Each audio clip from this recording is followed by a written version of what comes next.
Every town has its stories, its secrets.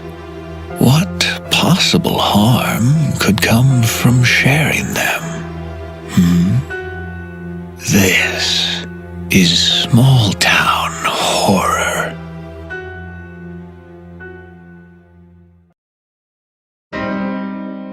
Small Town Horror is a weekly podcast presented without commercials, which means it's up to you to keep the search going with your donations. I've only been able to keep doing this as long as I have thanks to the support of the listeners as I search for answers. Please visit patreon.com/smalltownhorror to ensure those answers are found.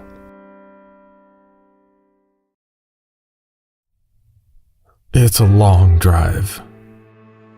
But what choice did I have? The moment I let Joe go, I knew I didn't have much time. There wasn't a single scenario where I imagined he wouldn't go to the cops and tell them what I'd done, use it as leverage to get Julie back. And I couldn't blame him. But it didn't change the fact that I still wanted answers. If I was going back to a cage, I wanted to spend what little time I had left trying to put all this behind me. And if Joe was the one responsible for all those messages, then that means whoever kidnapped me really must have let me leave Creighton. And why I was taken in the first place is something I may never know. The fact was, I had made myself a prisoner. Sometimes the only thing worse than knowing is not knowing. I've said it before. I don't do well when I've had too much time to think.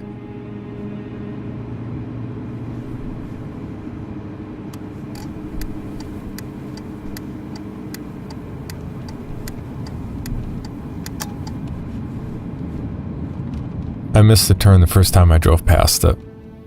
For the last hour, I'd sort of zoned out, pretty much from the moment I got past Duluth and Two Harbors.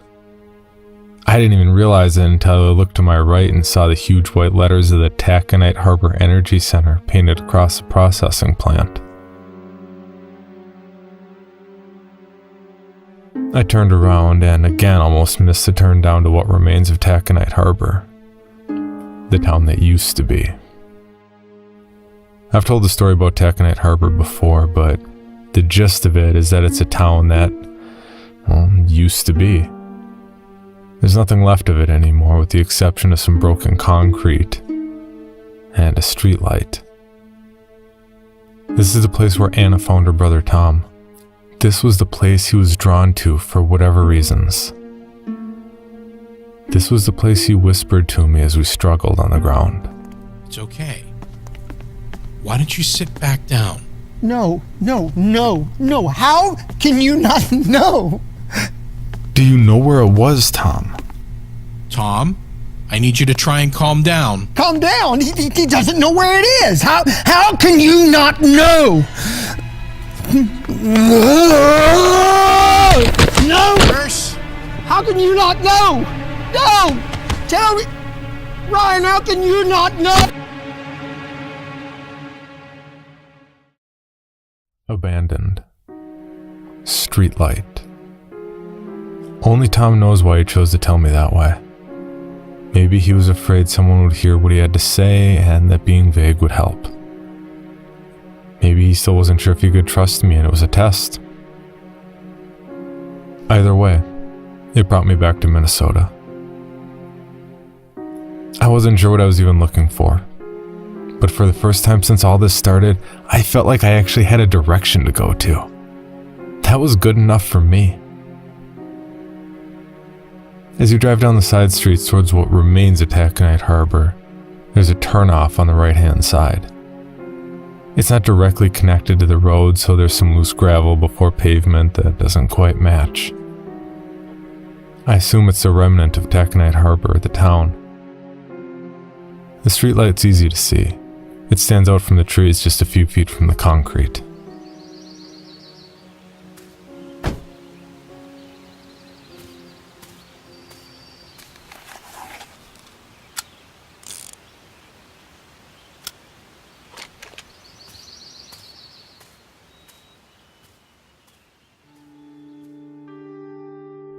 I had no idea what I was supposed to see, so I braced myself for anything.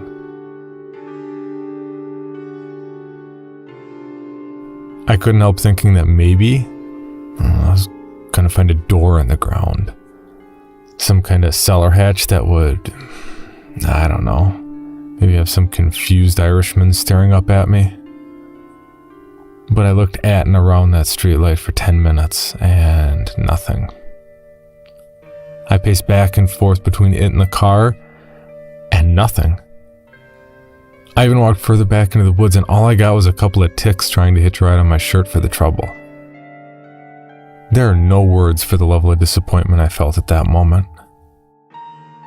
But I knew the stories of the place. I remember seeing the pictures. There was a basketball hoop somewhere too. Maybe that was what Tom meant. Maybe he just said streetlight because he thought that made more sense for me to realize what he was talking about. Then again, why not say taconite? Or harbor? Or anything else that would have been infinitely more enlightening? Even just a word as to what the fuck I was supposed to be looking for. I spent an hour searching all around that fucking overgrowth, driving down to what amounted to a tourist stop at the bottom of the hill leading to Lake Superior. It wasn't until I turned back and was going to drive back to the streetlight, certain I'd missed something, that I saw what I actually had missed. The other streetlight. If you didn't know what you were looking for, it was easy enough to miss. A couple 100 feet off the road, back in the tall growth of bushes and trees, is a second streetlight. Man, seeing that, my heart began to pound so hard I could feel the veins pulsate in my neck. I pulled off the road and walked a beeline toward the streetlight. Next to it was a large rock. Underneath, I could immediately see the black shine of a garbage bag. That video I posted, just in case you missed it. Inside the bag were several other bags. Inside of those was a small lined box, kind of like a jewelry case. And inside it all was a small red flash drive. I had no idea how long it had been out there or if it had anything on it at all. All I could go on was that it had either been left by Tom or it was something he'd been looking for. I assumed the latter. I just had to hope that if there was anything on it, it had survived the winter. There's probably some profound saying about fools and luck out there by Mark Twain or something. And if not, maybe one will get named after me. I wouldn't mind that. On the flash drive, there were some Word docs, some PDFs and JPEGs, and a single video file. I played the file first.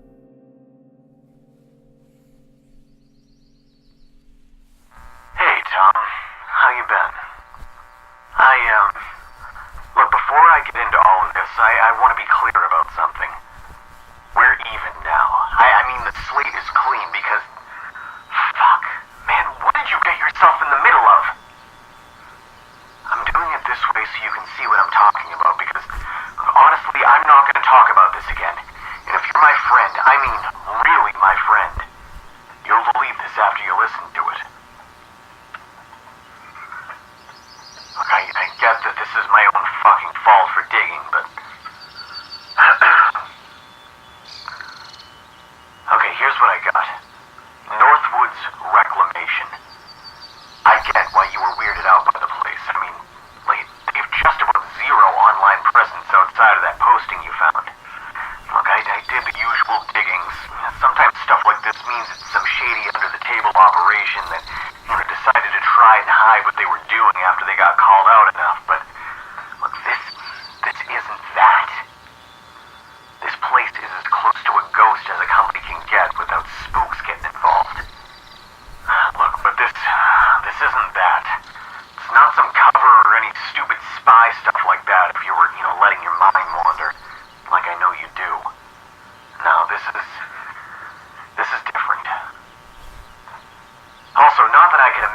situation where this would end up there, but look, none of this information is going to hold up in court. I'm not saying that to scare you, I'm just saying that as a friend who did things beyond what he probably should have done and looked where he shouldn't have looked. I'm talking favors on favors here. That's not on you, that's my cross.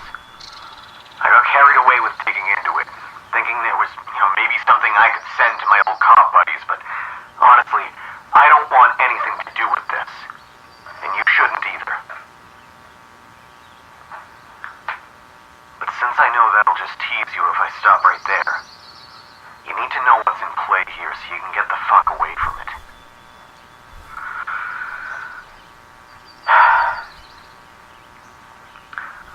Okay.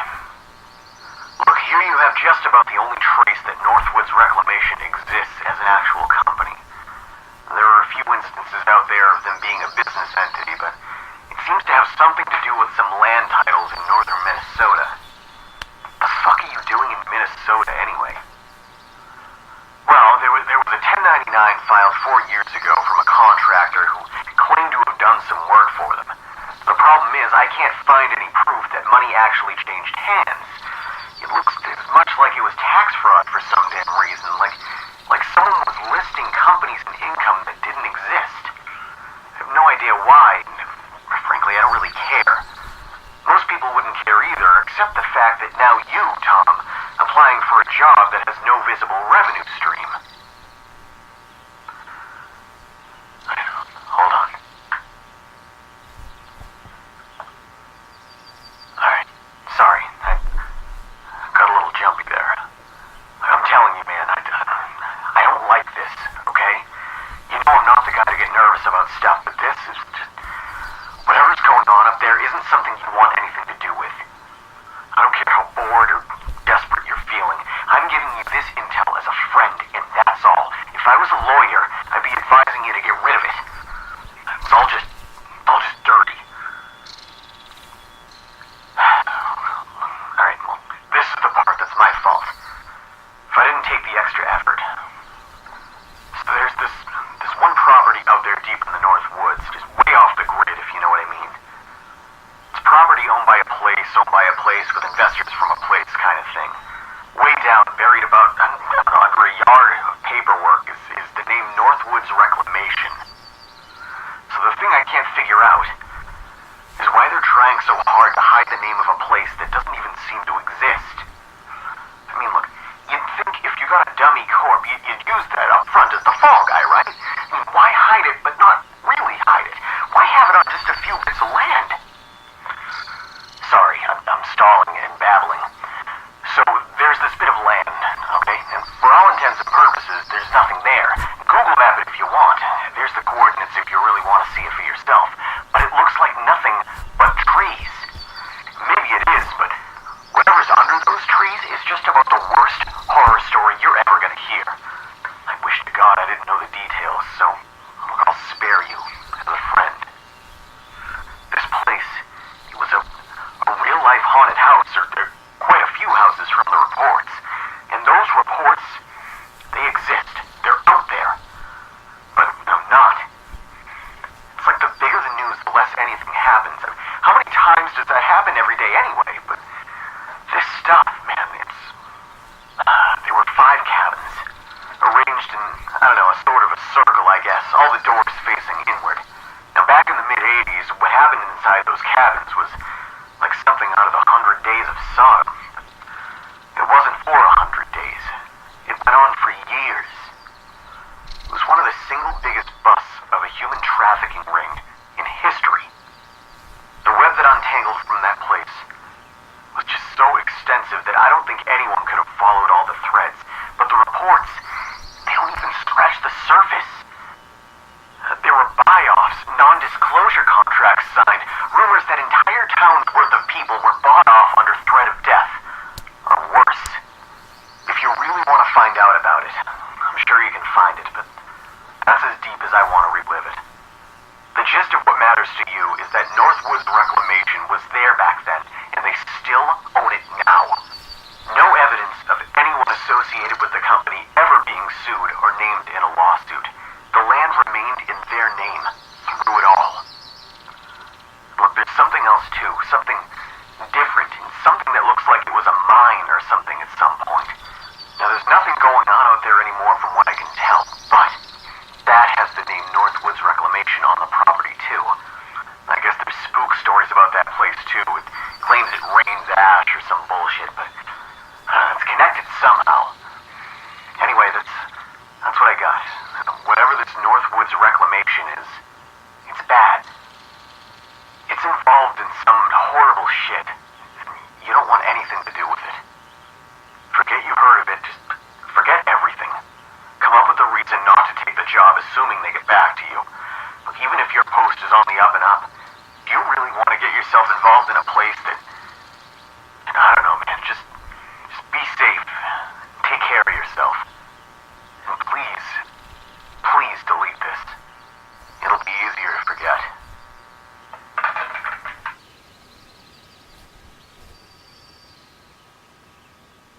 And that was the end of the recording.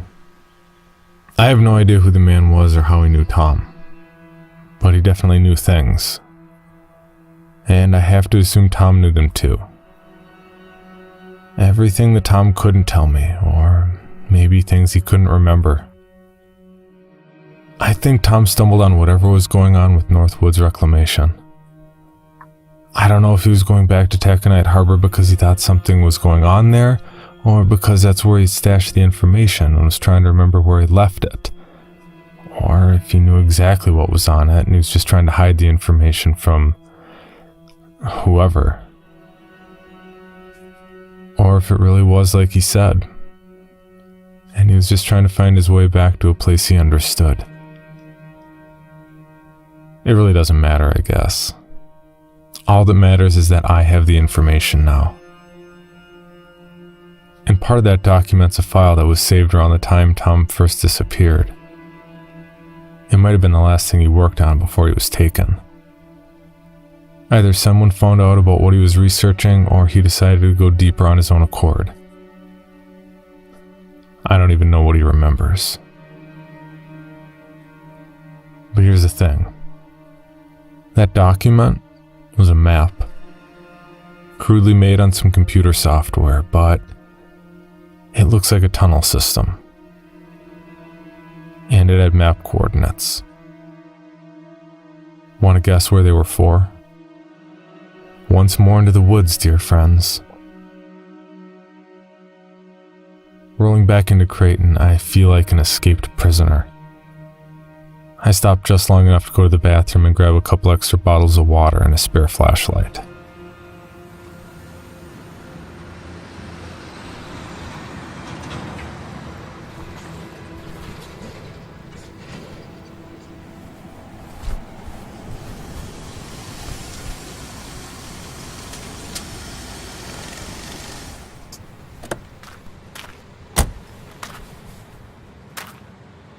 Ryan? Julie? What are you doing here? What are you doing here?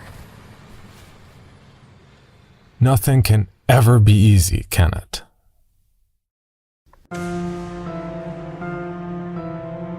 Small Town Horror is a weekly podcast presented without commercials, which means it's up to you to keep the search going with your donations. I've only been able to keep doing this as long as I have, thanks to the support of the listeners as I search for answers.